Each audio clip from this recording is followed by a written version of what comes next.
भयकथा, काळोख कथावाचक, हळू आवाजात. रात्रीची वेळ. बरोबर 2:45. संपूर्ण गाव गाढ झोपेत होतं. पण एका जुन्या, ओसाड घरात प्रकाशाचा एक तुकडाही नव्हता. फक्त काळोख आणि शांतता. सारा नावाची तरुण मुलगी त्या घरात एकटीच राहायला आली होती. लोकांनी तिला सावध केले होते. त्या घरात रात्री प्रकाश बंद करू नकोस. तिथे काळोख जिवंत आहे. पण साराला या गोष्टी हास्यास्पद वाटल्या. त्या रात्री वीज गेली. घरात पूर्ण अंधार पसरला आणि काळोख जागा झाला. दृश्य एक हॉलमध्ये.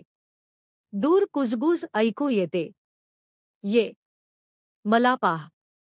सारा टॉर्च लावते, पण प्रकाश फक्त भिंतीपर्यंत पोचतो. टॉर्चच्या बाहेर फक्त काजळी, अगदी गुळगुळीत, हलणारी.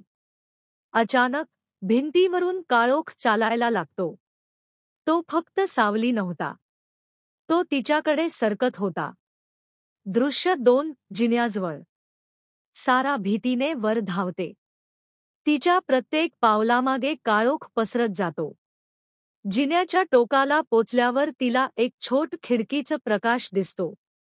ती धावते. पण त्याच वेळी एक गडद आवाज थेट कानाजवळ कुजबुजतो. प्रकाश थोडा आहे. पण तू पूर्ण अंधारात. आतून. सारा भीतीने खिडकी उघडते.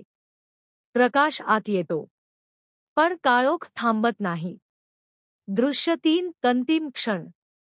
ती फोनचा फ्लॅश लावते. अंधार शिट्टीसारखा मागे हटतो. पण फोनची बॅटरी 1%. ॲपल लोगो दिसतो. प्रकाश बंद. पूर्ण अंधार. फक्त 2 डोळे. लालतेजस्वी. आणि आवाज. आता तू बाहेरचा अंधार नाही.